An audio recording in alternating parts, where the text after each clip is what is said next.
মাসটা নভেম্বর, শহর দিল্লি। ঠান্ডার মরশুমে উৎসবের উত্তাপ চারিদিকে। দিওয়ালি আসতে মাত্র দুদিন বাকি। বাজির আওয়াজের সঙ্গে সম্পর্কের রং লেগেছিল, কিন্তু দূরে কোথাও একটা হালকা ঠান্ডা হাওয়া ঝাপটা মেরে যাচ্ছিল। কিন্তু বাজির আওয়াজের মধ্যে সেটা কিভাবে শোনা যাবে? দাদা শো করো। নে ভাই, বাদশার সেট। শিট। আরে তুমি দাঁড়িয়ে আছো কেন? চা দাও সবাইকে। হ্যাঁ হ্যাঁ ভাই, তাহলে এই খেলাটাও আমি জিতে গেলাম। চল আবার শুরু কর, চল। এনে আমার পকেটে তো দাদা একটা খানা করিও নেই। তোমরাই খেলো। সবই নিজে নিজের কপাল ভাই। তোমার এই কথাটা তো ঠিকই, কিন্তু আমাদের ভাইদের জন্য তো কিছু দয়া করা উচিত। ভাই দেখ, আজ ধনতেরাসের দিন। লক্ষ্মী কাকে কাকে আশীর্বাদ করবে তা আজকের দিনেই ডিসাইড হয়। আজকের দিনে তো না কোনো সম্পর্ক, না বন্ধুত্ব। আজকের দিনে তো শুধু লক্ষ্মী লক্ষ্মী আর লক্ষ্মী। ভালো কথা বলেছো দাদা। রিসিভ করে দেখে নাও না কার phone. Hello, happy Dhanteras. Phone কেন ওঠাচ্ছিলে না? আমি কখন থেকে তোমাকে ট্রাই করছি। বোঝার চেষ্টা করো, আজকে আমি আটকে আছি এখানে। বাজে কথা বলো না। কখন আসছো? দেখো, আজকে আমার বাড়িতে ভাইয়েরা এসেছে। যদি তুমি না আসো তো আমি চলে আসি। আরে না, দেখো দেখো দেখো, তুমি এরকম করো না। আমি বারণ করছো কেন? চলে যাও না। অবিনাশের ফোন ছিল। কি? অ্যাড্রেস হলো 7/14 রজনী গার্ডেন। প্লিজ তাড়াতাড়ি আসুন। আপনি কে? Hello hello hello.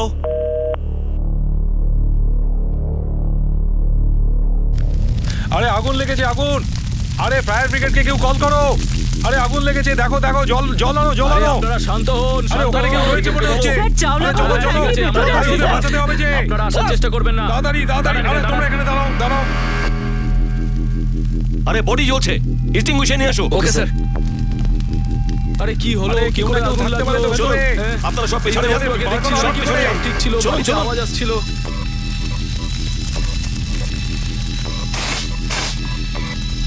রে বাবা, কি করে এসব হলো? কি দিনকাল পড়লো, বুঝতেই পারছি না। শুনুন শুনুন। আরে করছেন কি? করছেন কি এখানে? মিকি আপনারা কে? স্যার, আমরা এই বাড়ির মালিক সুরেশ বাবুর কাজিন স্যার। স্যার, এটা ওদের ফ্যামিলি স্যার। এই সুরেশ কোথায়? কোথায় আছে মানে? দেখুন, মানেটা এই যে এখানে এই তিনটে বডি ছাড়া আর কেউ ছিল না। আপনাদের কে খবর দিয়েছে? স্যার, প্রতিবেশীরা স্যার। হ্যাঁ স্যার, আমি ফোন করেছিলাম। শেষবার কবে দেখা হয়েছিল? গত পরশুই তো দাদা বাড়িতে কার্ড পাঠিয়ে দিয়েছিল। ধনতেরাসের দিন স্যার।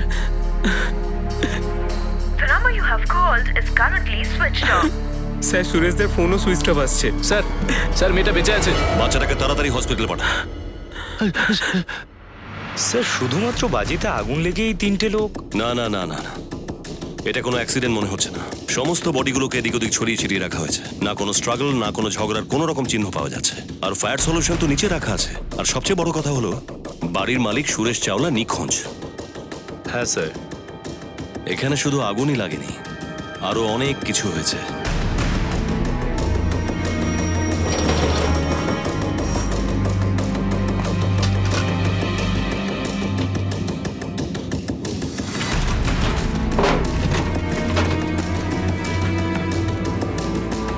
এই পুরোটা ঘর দেখে তো একদমই মনে হচ্ছে না যে এখানে চুরি ডাকাতি বা মারপিট কিছু হয়েছে। আমার তো মনে হচ্ছে এটা একটা অনেক বড় গেম।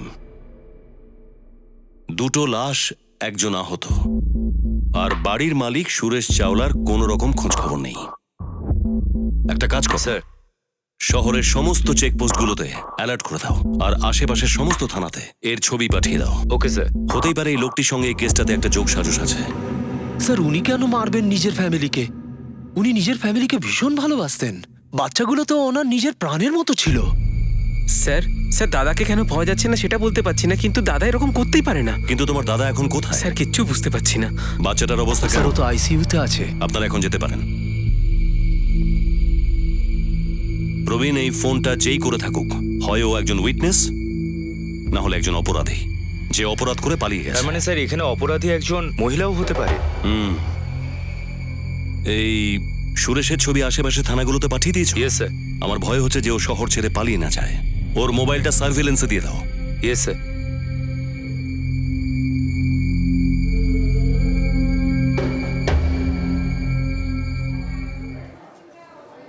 সুরেশের ব্যাপারে কোনো খোঁজ খবর মিলল? এখনো পর্যন্ত তো না স্যার। এখন এই বাচ্চাটাই আমাদেরকে সবকিছু বলতে পারবে। স্যার চলো শুনুন, বাচ্চার অবস্থা এখন কেমন? স্যার এখনো জ্ঞান ফেরেনি। স্যার আপনার ফোন আছে। আমার ফোন? হ্যাঁ স্যার। হ্যালো। স্যার, সুরেশ বাবুর একজন ভদ্র মহিলার সঙ্গে অ্যাফেয়ার চলছিল, আর সেই কারণেই এই ঘটনাটা ঘটলো। চিত্রা নিগম। আপনি কে বলছেন? স্যার, ওদের সম্পর্কটা বহুদিনের ছিল। চিত্রা নিগম। আপনি কি করে জানেন? সবাই জানে। ওর যে দুজন কাজিন ব্রাদার আছে, আপনি ওদেরকে গিয়ে জিজ্ঞেস করুন, ওরা সবটা জানে।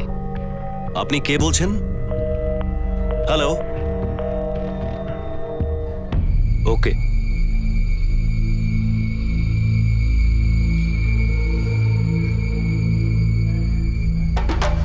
স্যার দাদা আর বৌদির মধ্যে এমন ভালোবাসা ছিল যেন মেড ফর ইচ আদার। আর কেউ ছিল এই মিট ফর ইচ আদারে? চিত্রা নিগম নাম শুনেছেন কখনো? শুনেছি তো স্যার। স্যার দাদা আর বৌদির মধ্যে ওকে নিয়ে তো অনেক ঝামেলা হতো। চিত্রা আমার শুধুই বন্ধু, আর কিছু না। তাহলে যা বাকি আছে সেটাও করে ফেলো। Just shut up. You shut up, নির্লজ্জ বেহায়া। Mini, mind your language. তুমি তোমার অসভ্যতা করে যাবে আর আমি ল্যাঙ্গুয়েজ মাইন্ড করব? একটা কাজ করো সুরেশ, তুমি ওকে নিয়েই থাকো আর আমাদের সবাইকে বিষ দিয়ে দাও। মাথা একেবারে খারাপ হয়ে গেছে তোমার। আরে অরবিন্দ, কিন্তু স্যার ঘরের কথাটা যদি ঘরের ভেতরেই থাকে না, তাতেই ঘরের সম্মান রক্ষা হয়। এই সম্মানের জন্য দুটো খুন হয়ে গেছে। আরো কিছু আছে যেটা তুমি লুকোচ্ছ? পরে যদি জানতে পারি তো? স্যার স্যার না স্যার, স্যার এছাড়া ওনার পার্সোনাল লাইফে কি চলছিল সেটা তো আমরা কি করে বলবো স্যার? এই চিত্রা নিগম কোথায় থাকে কিছু জানো?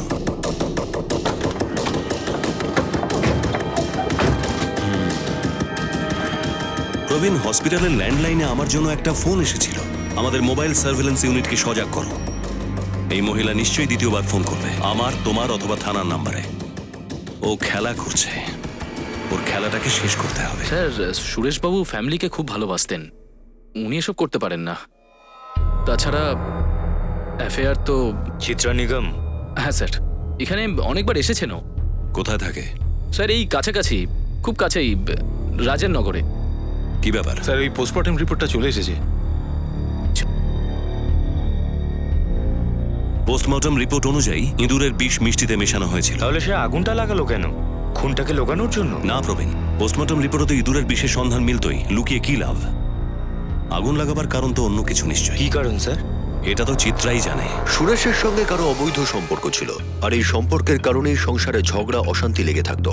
আর দিওয়ালির রাতে সেদিন যে ঘটনা ঘটেছিল তার সঙ্গে এই অশান্তি বা বিবাদের সম্পর্ক থাকবে, এটা অসম্ভব কিছু নয়। এই বিবাদের অন্যদিকে ছিল চিত্রা নিগম নামে এক মহিলা। পরিবারকে নিজের রাস্তা থেকে সরিয়ে দিয়ে নিজের সম্পর্ক টিকিয়ে রাখাই কি এই মহিলার উদ্দেশ্য ছিল? পুলিশ চিত্রাকে জিজ্ঞাসাবাদ করার জন্য তার বাড়িতে গিয়ে পৌঁছলো, কিন্তু ফোন করে পুলিশকে যে ইনফর্ম করেছিল সেই অচেনা মহিলা কে ছিল? চিত্রা নিগম মেম সাহেব তো বাড়িতে নেই সাহেব। কোথায় গেছে? জানি না কখন ফিরবেন? সাহেব, এই 1 ঘন্টা হলো উনি বেরিয়েছেন। আচ্ছা, ওর নাম্বার দাও। হ্যাঁ সাহেব।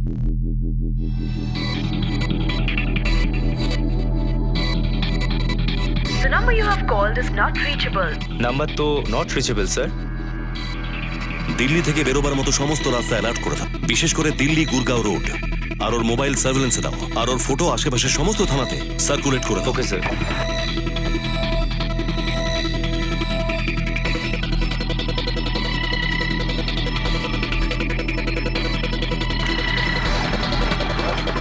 এদের দুজনেরই কাজ এটা। Yes sir. Excuse me sir. হ্যাঁ বল। তাই ওকে এখানে নিয়ে আয়। স্যার, আমাদের লোকেরা দিল্লি গুরগাঁও টোল প্লাজায় একটা কালো গাড়ি ধরেছে, যেটায় চিত্রা নিগম ছিল। চিত্রা দেবী, আপনি কোথায় যাচ্ছিলেন? গুরগাঁও সেক্টর 22 ফার্ম হাউস আছে আমার ওখানে। গুরগাঁও সেক্টর 22। এই সুরেশ চাওলা আর আপনি মাঝে মধ্যেই যেতেন না গুরগাঁও সেক্টর 22? না তো। আপনি আর সুরেশ চাওলার মধ্যে আমরা বন্ধু। বন্ধু নাকি? আপনি এই প্রশ্নটা আমাকে কেন করছেন? আপনি সুরেশকে কেন করছেন না? কেন?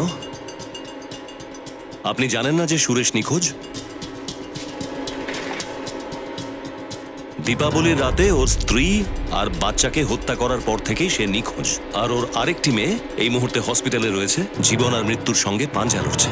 আর আমাদের এটাই সন্দেহ যে এই কাজ সুরেশ চাওলারই। What are you saying? Suresh তো তার ফ্যামিলিকে খুব ভালোবাসতো শুনেছি। আচ্ছা, আপনি শেষবারের মতো সুরেশ চাওলাকে কবে দেখেছিলেন? অনেক দিন আগে, হয়তো 1 মাস। আমরা জানতে পেরেছি যে আপনার জন্যই সুরেশ চাওলা এবং তার স্ত্রীর মধ্যে ঝামেলা লেগে থাকতো। মানে আপনি কি বলতে চাইছেন ইন্সপেক্টর? আমি আর সুরেশ মিলে এইসব কি প্রমাণ আছে আপনার কাছে? প্রমাণও পেয়ে যাবেন চিত্রা দেবী। এখন আপনি যেতে পারেন।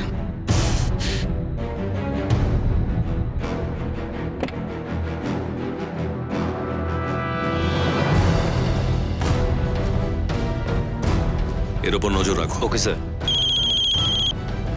হ্যালো। হ্যালো হ্যাঁ, স্যার, সুরেশ বাবু গতকাল গজল হোটেলে ছিলেন, হোটেল গজল পাহাড়গঞ্জ। দিওয়ালির দিন সুরেশ চাওলা নামে কোনো লোক ছিল এখানে? চেক করে বলছি স্যার। সুরেশ চাওলা, এই তো স্যার। সাথে কেউ ছিল? না স্যার, একা ছিল। এ ছিল তো? দেখে তো একেই মনে হচ্ছে। 1 মিনিট স্যার, পার্সোনাল আইডির জন্য এই প্যান কার্ডের কপিটা দিয়েছিল। এই ছবিটা তো অনেক পুরনো, কলেজের সময়। কত নম্বর রুমে ছিল? 311।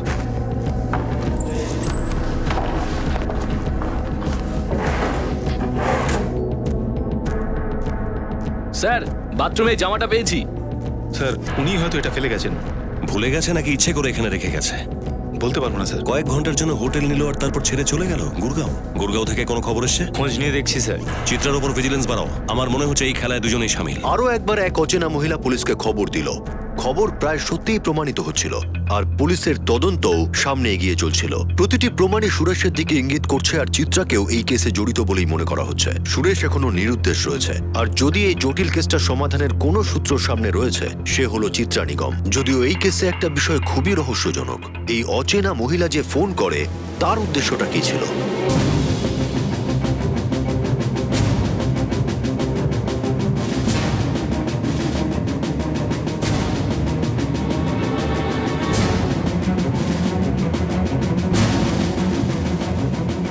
ওই ভদ্রমহিলা যেখান থেকে কল করেছিল সেই অ্যাড্রেসটা এটা। উনি রাজেন্দ্রনগরে কোনো একটা পিসিও থেকে কল করেছিলেন। পিসিওর ওনার বলছে মেয়েটির বয়স 30 থেকে 32 বছর।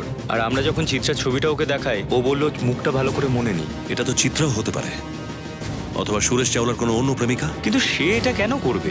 জেনে বুঝে সুরেশ চাওলার মুখোশ খুলছে প্রতিশোধ নেওয়ার জন্য। কিন্তু এটাও তো হতে পারে স্যার যে চিত্রা এই কেসে কোনোভাবেই জড়িত নয়।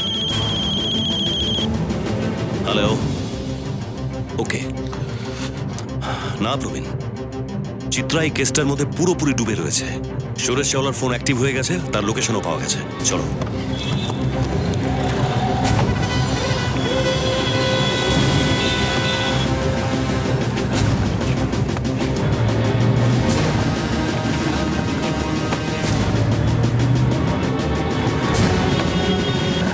বাইরে আসুন। ব্যাগ খোলো।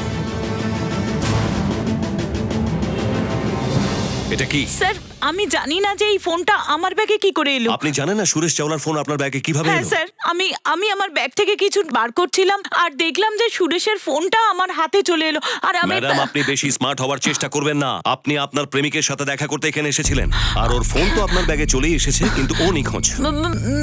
What nonsense! আমি কি করে জানবো যে সুরেশ কোথায়? সুরেশ কোথায় আছে থানায় গিয়ে বলবেন। নিয়ে চলো, স্যার, নিয়ে চলো। আমি সত্যিই জানি না যে সুরেশ কোথায়। আপনি ছাড়ুন আমায়, এভাবে ধরেছেন কেন? প্লিজ আমাকে বোঝার চেষ্টা করুন। আমি বুঝতে পারছি না যে ফোনটা এখানে কি করে হলো। আর সুরেশের বাড়িতে যেটা হয়েছে ওটাতে আমার কোনো হাত নেই। Please try to understand. মনে হচ্ছে আপনি এভাবে বলবেন না। রিমাইন্ডে নিয়ে যাও ম্যাডাম। কয়েকদিন আমাদের এখানে অতিথি হয়ে থাকবেন, সবকিছু মনে পড়ে যাবে। Sir please, sir this is not fair. আমি আমার উকিলের সাথে কথা বলতে চাই। স্যার প্লিজ, এটা ভুল করছেন। চিত্রার বিরুদ্ধে কোনো না কোনো উপযুক্ত প্রমাণ পাওয়াটা খুবই জরুরি প্রবীণ, না হলে ও এখান থেকে বেরিয়ে যাবে। যেই এই কাণ্ড করে থাকুক না কেন, ও তার পক্ষে বড় শক্ত একটা কেস বানিয়েছে। এখন একটাই কাজ, যেমন কুকুর তেমন মুগুর। কে স্যার? হসপিটালে দিয়া। হ্যাঁ হ্যালো। ওকে ডাক্তারবাবু। স্যার হসপিটাল থেকেই ফোন ছিল। ডাক্তারবাবু বললেন যে দিয়ার জ্ঞান ফিরেছে। চলো তাহলে। কেন মারলো মাকে? কেন মারলো ভিকিকে? শোনা, ইন্সপেক্টর বাবু তোমার সঙ্গে দেখা করতে এসেছেন। কি হয়েছে মা?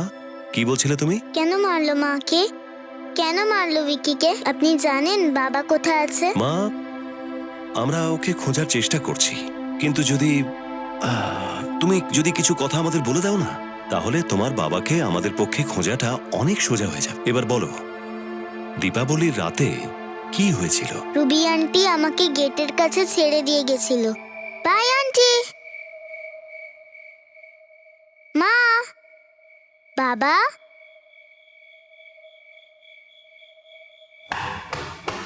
মা, মা, মা, মা, মা ওঠো, মা, মা, মা।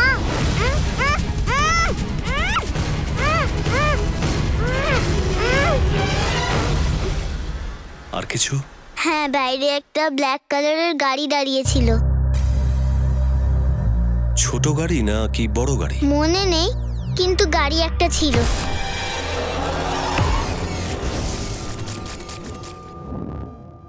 সিকিউরিটি টাইট রাখো, আর সব সময়ের খবর রাখতে হবে, কারণ বাচ্চাটার বেঁচে থাকাটা অপরাধীর পক্ষে ঠিক নয়। Okay sir. কালো গাড়ি, চিত্রা নিগম। এই মহিলা আমাদের খেলাচ্ছে, একটু কথা বলতে হবে ওর সঙ্গে। যদি না বলিস না মারবো চট। বলে দিন ম্যাডাম, বলে দিন, আমাদের লেডি কপ কিন্তু মারাত্মক। আমি এসেছিলাম ওই দিন সুরেশের বাড়ি, আর আমি কল করেছিলাম আপনাকে। কল আপনি করেছিলেন? এটা আপনি আগে বলেননি কেন? ওখান থেকে পালিয়েছিলেন কেন? ওই দিন বাড়িতে আগুন লেগেছে দেখে আমি ভয় পেয়ে গিয়েছিলাম। আমি ওটা দেখতে পারি না, সেই জন্যই আমি ওখান থেকে পালিয়ে গিয়েছিলাম। এই ফিল্মি ডায়লগ থানায় একদম চলবে না ম্যাডাম। যেটা সত্যি সেটা আমি আপনাকে বলে দিয়েছি, বিশ্বাস করা বা না করা আপনার ব্যাপার। সত্যিটা তো আমরা জানি না ম্যাডাম, কিন্তু পুলিশের মনে আপনি আপনার ব্যাপারে সন্দেহটা বাড়িয়ে তুলেছেন। সুরেশের সাথে আপনার সম্পর্ক, ওর মোবাইল ফোন আপনার ব্যাগে খুঁজে পাওয়া, আর এই ঘটনার একমাত্র সাক্ষী এটাই বলেছে যে ওই রাতে বাড়ির বাইরে একটা কালো গাড়ি দাঁড়িয়েছিল। সারা দিল্লি শহরে শুধু আমার কাছেই কালো গাড়ি আছে নাকি? আমি মানছি, কিন্তু সেই রাতে আপনি সুরেশের বাড়ি গিয়েছিলেন। হ্যাঁ, আমি গিয়েছিলাম, কিন্তু আমি ওর সাথে দেখা করিনি। মনে হচ্ছে ম্যাডাম সত্যি কথা বলছে না। ভালো করে আপ্যায়ন করো ওনাকে। এই মহিলা লাস্ট 2 মাসে যাকে যাকে ফোন করেছে আর যার যার ফোন ওর মোবাইলে এসছে, আমার সব রেকর্ড চাই। Okay sir. স্যার, দিয়া আজকে হসপিটাল থেকে ডিসচার্জ হয়ে গেছে। আচ্ছা, হ্যালো, কি? ঠিক আছে। কি হয়েছে স্যার? দিয়ার বাবাকে পাওয়া গেছে, চলো। স্যার, এই বডিটা করলবাগ জঙ্গল থেকে পাওয়া গেছে। বডিটা পেট্রোল দিয়ে জ্বালিয়ে দেওয়া হয়েছিল যাতে মুখটা না কোনোভাবেই বোঝা যায়।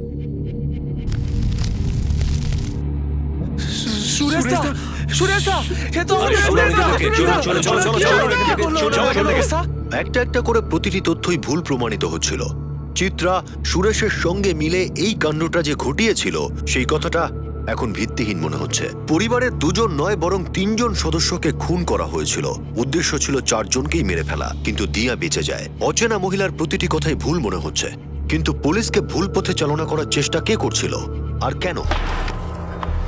প্রবীণ, এই চিত্রাকে রিলিজ করে দাও। ছাড়বো স্যার? সুরেশ বেঁচে আছে, হোটেলে চেক ইন করেছে, চিত্রার সাথে ইনভলভ রয়েছে। কেউ তো আছে যে কেসটাকে ঘুরিয়ে দেওয়ার চেষ্টা করছে, হয়তো ওই মহিলা যে মাঝে মাঝে আমাকে ফোন করছে। স্যার, আমাদের পিসিও মোবাইল সার্ভেলেন্স ইউনিট পরবর্তী কলের ওয়েট করছে। এবারে ওকে ধরেই ফেলবো স্যার। এবার ওই মহিলার কল নিশ্চয়ই আর আসবে না, কারণ উনি উইটনেস নন, উনি একজন অপরাধী, আর অন্যদের ব্যাপারে সন্দেহ তৈরি করাচ্ছে। স্যার, সুরেশ চাওলার পোস্টমর্টম রিপোর্ট। সুরেশের পোস্টমর্টমের রিপোর্ট অনুযায়ী তার মৃত্যু আগুনে হয়নি, বরং র্যাট পয়জনিং এ হয়েছে। ঠিক সেইভাবে যেভাবে তার স্ত্রী আর মেয়েটিকে মারা হয়েছে। খুন 4 দিন আগে হয়েছে, অর্থাৎ দীপাবলির রাতে। যে ওদেরকে মেরেছে সে একেও মেরেছে, এর বডি নিয়ে চলে গেছে, আর দোষটা পড়েছে চিত্রার ওপর। আমাদের বিব্রত করার চেষ্টা যেই করে থাকুক সেই কিন্তু আসল অপরাধী। এখন তো এটা একদম পরিষ্কার, এই মহিলা ভীষণ চালাক। আমার মনে হচ্ছে আরো একজন আছে যে এই কেসের মধ্যে সামিল। এটা ভুলো না, ওই দিন রাতে গজল হোটেলে একজন মানুষ চেক ইন করলো, আর তার আগেই সুরেশের হত্যা হয়ে গিয়েছিল। হত্যা সুরেশ করেনি, মানে এই মহিলা কিন্তু একা নয়, কেউ না কেউ ওর সঙ্গে আছেই। আপনি একদম ঠিক বলছেন।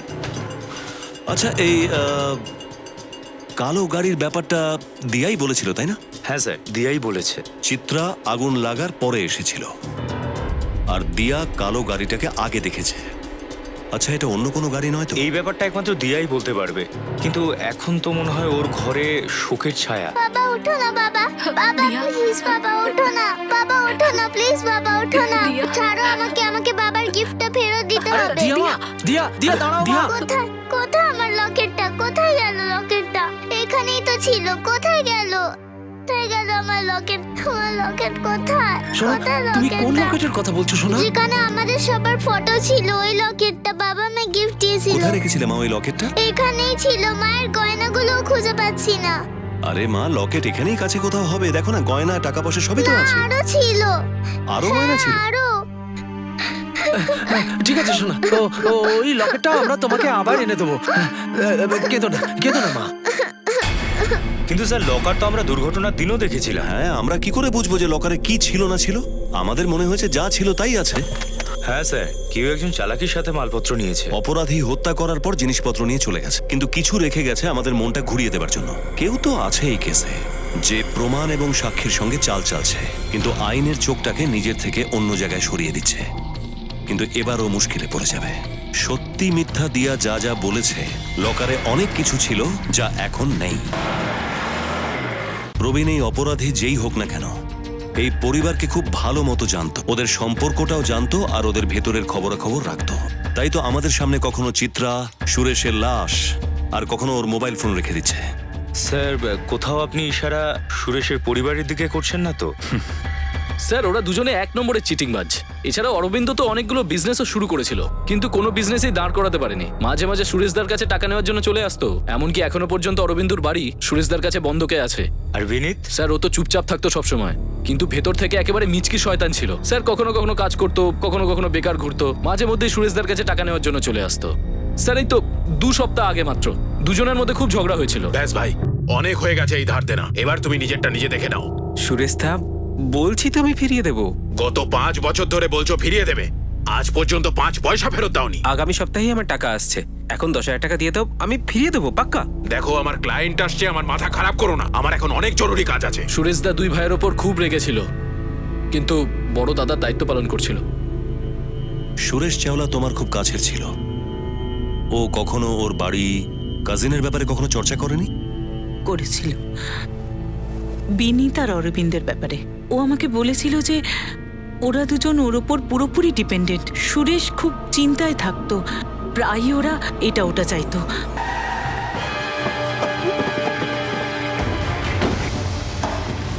সব ঘরে তল্লাশি নাও। Yes sir. স্যার, কি হচ্ছে স্যার? স্যার, কি করছেন আপনি? বলছি 1 মিনিট দাঁড়ান। এসব কি হচ্ছে বিনীত? এসব কি হচ্ছে? স্যার, ব্যাপারটা কি? কি করছেন আপনি? পেয়ে গেলেই বলে দেবো। দেখো, যদি কিছু লুকোনো থাকে সত্যি করে বলে দাও, না হলে এই কেসে জেলের হাওয়া খেতে হবে তোমাদের 2 ভাইকে। স্যার, এই দেখুন কি পেয়েছি। কি কি এগুলো? স্যার, এগুলো কি এগুলো? এগুলো স্যার, এই লকেট তোমার কাছে এলো কি করে? এগুলো কি এসব? কি এসব? না স্যার, মানে আমি কিছু করিনি স্যার। আরে এসব তুই থানায় বলবি। আরে কিন্তু স্যার, আরে কথাটা শুনুন তো স্যার। চল, স্যার, শিলা, অরবিন্দকে ফোন করো, আমার লয়ার কেউ। চল চল স্যার, আমার কথাটা শুনুন স্যার। বল। স্যার স্যার স্যার বলছি স্যার, স্যার সেদিন ধনতেরাসের দিন সুরেশদের বাড়িতে ঘাট পার্টি হয়েছিল। ভাই দেখ, আজ ধনতেরাসের দিন, লক্ষ্মী কাকে কাকে আশীর্বাদ করবে তা আজকের দিনেই ডিসাইড হয়। চল আবার শুরু কর। অনেক টাকা খুইয়ে ফেলেছিলাম আমরা 2 ভাই। তারপরে যখন সুরেশদা নিখোঁজ হয়ে গেল, তখন এগুলো। দেখ ভাই, এই সব কিছু তোর। এত টাকা পয়সা এগুলো কোত্থেকে পেলি? সুরেশ দাদা লকার থেকে। আর একটা কথা বলি, আমি আমার ভাগটা রেখে দিয়েছি, এগুলো সব তোর জন্য, রেখে দে তোর কাছে। না অরবিন্দ দা, এইগুলো একেবারে ঠিক নয়। এই টাকাগুলো তো আমরা হেরে গেছিলাম, তাই না? ধনতেরাসের দিন আমরা জুয়াতে টাকা হেরেছি। তাছাড়া সুরেশ দা তো এখানে নেই, কেউ জানে না কবে ফিরবে। আসলে এই টাকাটা আমাদের, রেখে দে তুই। না অরবিন্দ দা, আমার এগুলো ঠিক লাগছে না। এই টাকাগুলোর উপরে আমাদের আর কোনো অধিকার নেই। আরে তুই হরিশ্চন্দ্রের মতো কথাবার্তা বলিস না। আমি তো বলছি এগুলো আমাদের টাকা, আর এটা তোর ভাগের। এটা রাখ আর যা পালা। আর একটা কথা শোন, আমরা তো হেরেছিলাম সির্ফ টাকা, এখন টাকার সাথে গয়নাও আছে। এগুলো সব রাখ, যা পালা এখান থেকে। বল সত্যি করে। স্যার স্যার বল। স্যার স্যার আমি টাকা দিয়েছি আমার বাড়িতে? না স্যার, স্যার মিথ্যে কথা বলছে ওই বিনীত। স্যার হতচ্ছাড়া দাদাকে মেরে সব টাকা হাতিয়ে নিয়েছে আর বলছে আমি নাকি দিয়েছি। স্যার স্যার আপনি তো আমাদের বাড়ি এসেছিলেন না? স্যার কিছু পেয়েছেন আমার বাড়ি থেকে? কিছু কি পেয়েছেন বলুন? স্যার এই দুই ভাইয়ের মধ্যে কোনো একজন তো এই মার্ডারে যুক্ত আছে। দুজনের কাছে মোটিভও আছে, সম্ভাবনাও আছে, দুজন একই বাড়ির এবং আপনও। কিন্তু এই দুজনের মধ্যে আসল অপরাধী কে? এই রহস্য তো ওই কালো গাড়িতে লুকিয়ে আছে।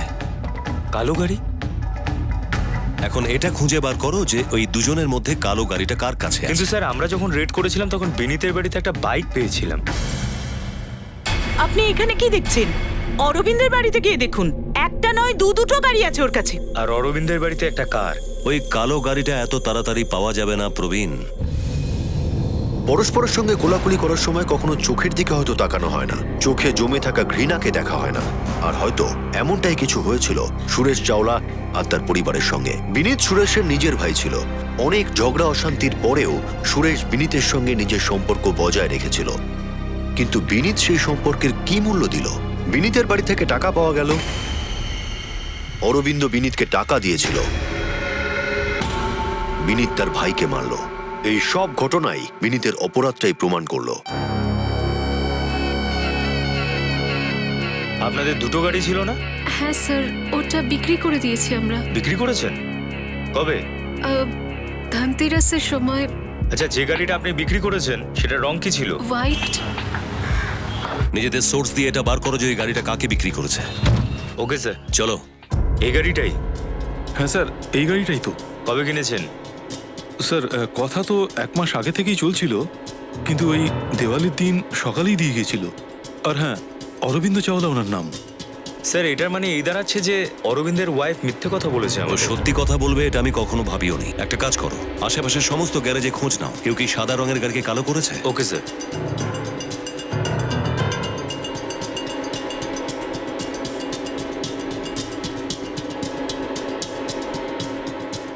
হ্যাঁ স্যার, একটা সাদা গাড়িকে কালো রং করে দিয়েছিলাম। কিন্তু স্যার গাড়িটার মালিক খুব অদ্ভুত ছিল।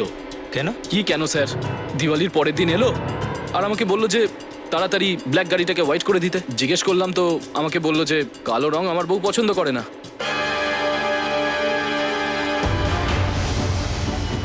ড্রামা অনেক দূর গড়িয়েছে প্রবীণ, এবার আরেকটা ড্রামা আমাদের করতে হবে।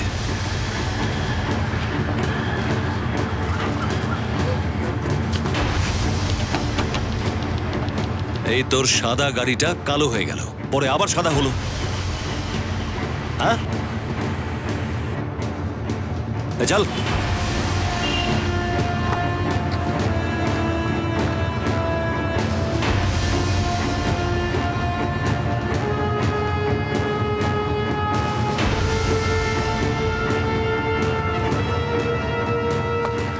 এসব কি?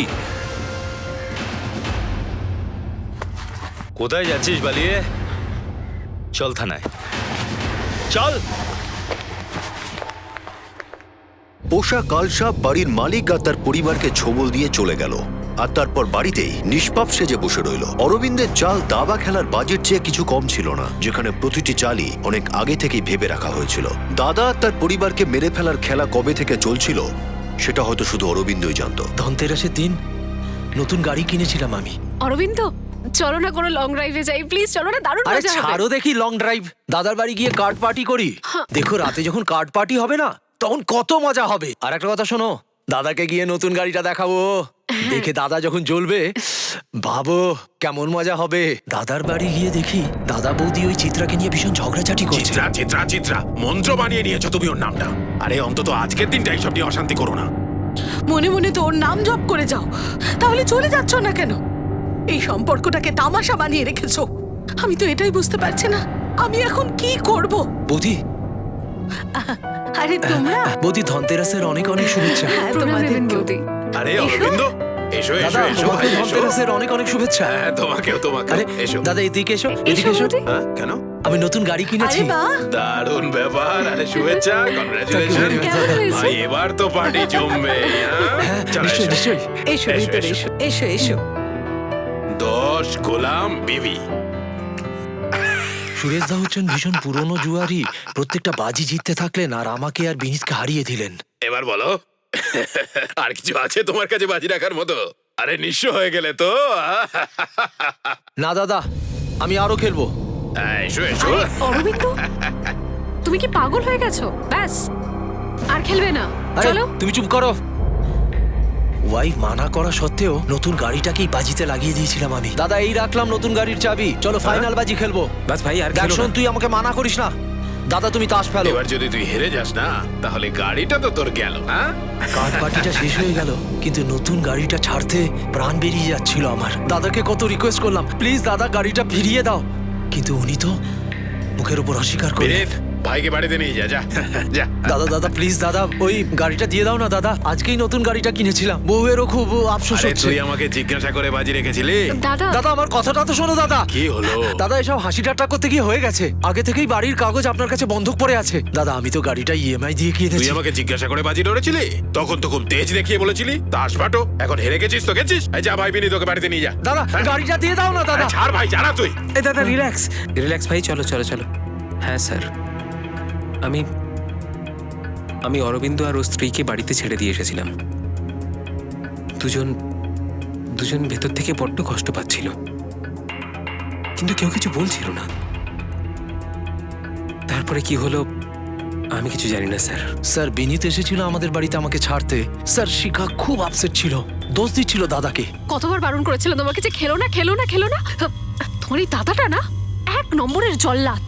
ওর কারণে আজ আমরা রাস্তায় বসে গেছি, আমাদের কাছে আর কিচ্ছু নেই। ব্যাস, প্রথমে বাড়ি গিয়েছিল, এবার গাড়ি। অনেক দিন ধরে যেটা ভাবছিলাম না, এবার ওটা করে দেখানোর সময় এসে গেছে। আপনার গাড়ির সব কাজ করে দিয়েছে। গাড়িটাকে এমন কালার করেছি না যে কেউ বলবেই না কোনো পুরনো গাড়ি এটা। এমন মনে হবে যেন এক্ষুনি শোরুম থেকে কিনে আনা হয়েছে। দেখুন কিরকম চকাচক লাগছে। এই নিন, নিজে একবার চালিয়ে দেখুন।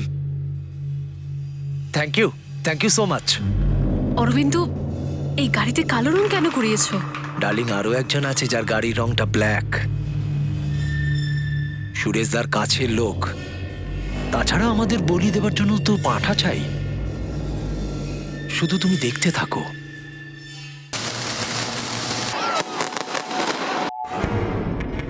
তোমার সব মনে আছে তো কি করতে হবে? দিওয়ালির দিন সন্ধ্যায় সব ধরনের প্রস্তুতি নিয়ে আমি আর আমার বউ সুরেশদার বাড়িতে গিয়ে পৌঁছলাম।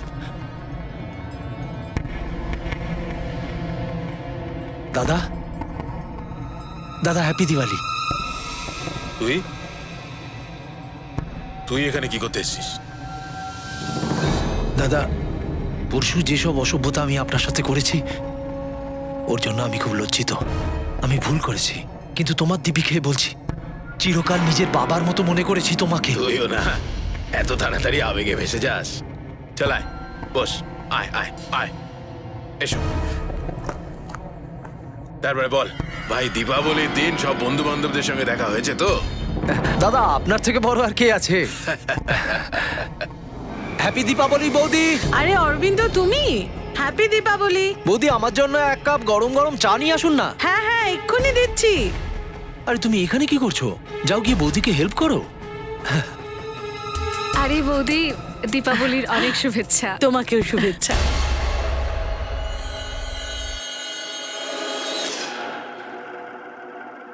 দেখ, আমার মনে কিন্তু তোর ওপর কোনো রাগ নেই, বুঝেছিস? দাদা আমি তোমার কথা তখন শুনবো যখন আমার হাত থেকে তুমি এই মিষ্টিটা খাবে। এটা আবার কি বড় ব্যাপার, নে খাওয়া। বৌদি দেখুন আপনার জন্য মিষ্টি নিয়ে এসেছি। আপনাকে আমার হাত থেকেই খেতে হবে কিন্তু। বৌদি ওই দিন যা সব হয়েছিল না, ওর জন্য আমি খুব লজ্জিত।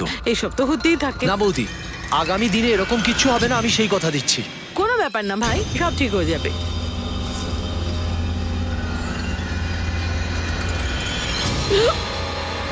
বৌদি, বৌদি কি হয়েছে? আমার গলায় যেন কি আটকাচ্ছে, নিঃশ্বাস নিতে পারছি না। মিষ্টিটার মধ্যে কিছু ছিল না তো?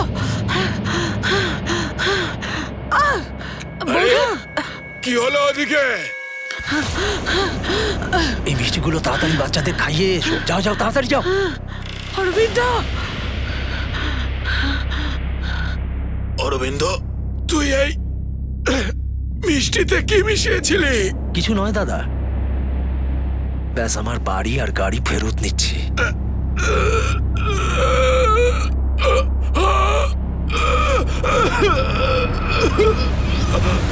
অরবিন্দ, আমি মিকিকে তো মিষ্টি খাইয়ে দিয়েছি, এবার কিন্তু দিয়া আরে কোথায়? তুমি একটা কাজ করো, মিকিকে নিয়ে সাথে যাও, আমি ওকে নিয়ে আসছি। তাড়াতাড়ি যাও।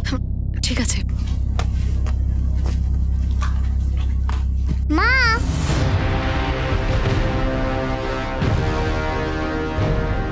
মা, মা, বাবা,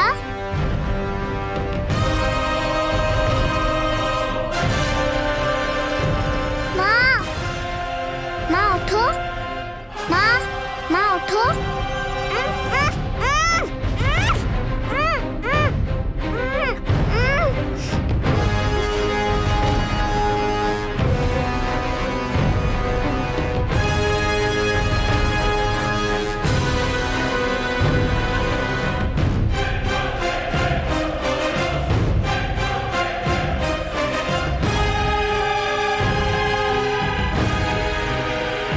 আরে তাড়াতাড়ি করো। এই নাও। আরে দাঁড়াও, অনেক হয়েছে, ওখানে কিছু থাকতে দাও। আচ্ছা ঠিক আছে, দাঁড়াও বন্ধ করি। তাড়াতাড়ি করো, আমাদের এক্ষুনি বেরোতে হবে।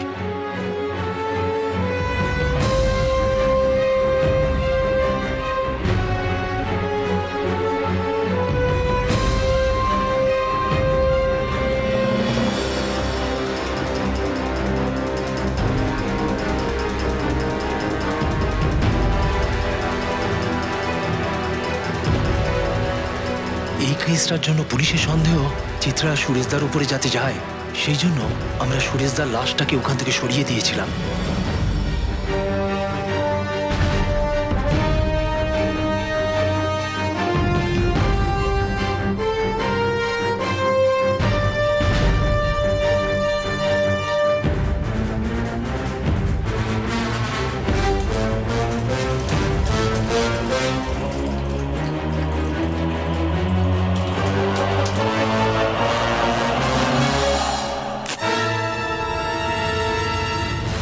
সুরেশদার লাশটা আমরা পেট্রোল দিয়ে জ্বালিয়ে দিলাম।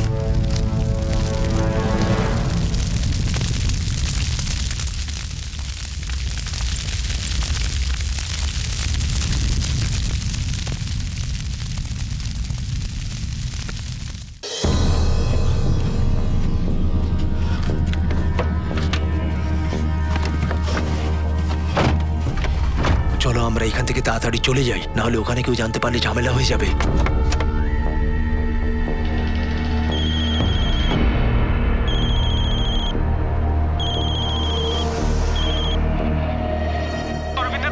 অরবিন্দ, তো তুমি কোথায়? তাড়াতাড়ি সুরেশদের বাড়িতে এসো, এখানে ভয়ঙ্কর কাণ্ড ঘটে গেছে। হ্যাঁ হ্যাঁ বিনীত, ওকে ওকে, আমরা শিগগিরই ওখানে যাচ্ছি। মনে হয় ওখানে সবাই জানতে পেরে গেছে।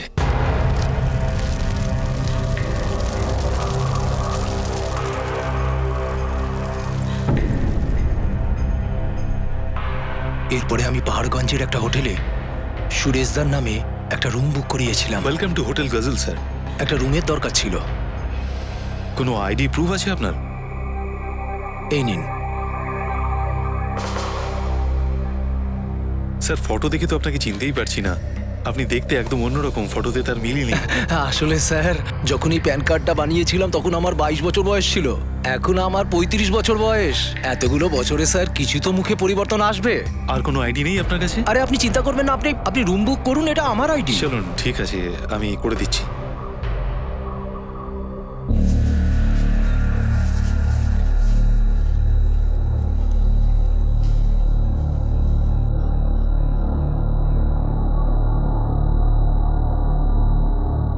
এই কেসটার ব্যাপারে পুলিশের সন্দেহ চিত্রা আর সুরেশদার ওপর যাতে যায়, এই জন্য পুলিশকে একের পর এক বেনামে ফোন করে বিভ্রান্ত করি।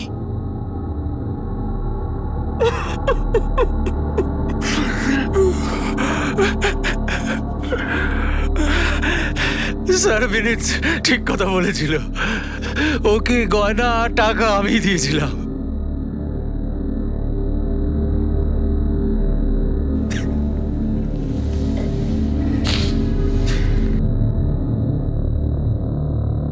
সম্পর্কের ভিত্তি ভালোবাসা আর বিশ্বাসের উপর টিকে থাকে।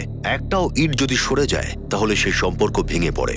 সুরেশের পরিবারের প্রতি অরবিন্দের ভালোবাসা শুধু লোক দেখানো ছিল, তার হিংসা আর ঘৃণার ঘোড়া ভরে উঠেছিল। সুরেশ অরবিন্দের চোখে নিজের জন্য জ্বলতে থাকা হিংসাকে হয়তো কখনো দেখতে পায়নি, আর তার ফলস্বরূপ সুরেশ নিজে আর তার পরিবারের সবাইকে প্রাণে মরতে হলো। অরবিন্দ আর তার স্ত্রীকে আইপিসি 302 ধারা অনুযায়ী খুনের জন্য যাবজ্জীবন কারাবাসের সাজা শোনানো হয়েছে। এই দিওয়ালিতে নিজের এবং নিজের পরিবারের খেয়াল রাখুন আর সুরক্ষিত থাকুন। আপনাদের সঙ্গে আবার দেখা হবে পরবর্তী এপিসোডে, আর সমাধান করব আরও একটি অপরাধের। দেখতে থাকুন ক্রাইম পেট্রোল। শিক্ষা একজনের, জ্ঞান আমাদের সবার। জয় হিন্দ।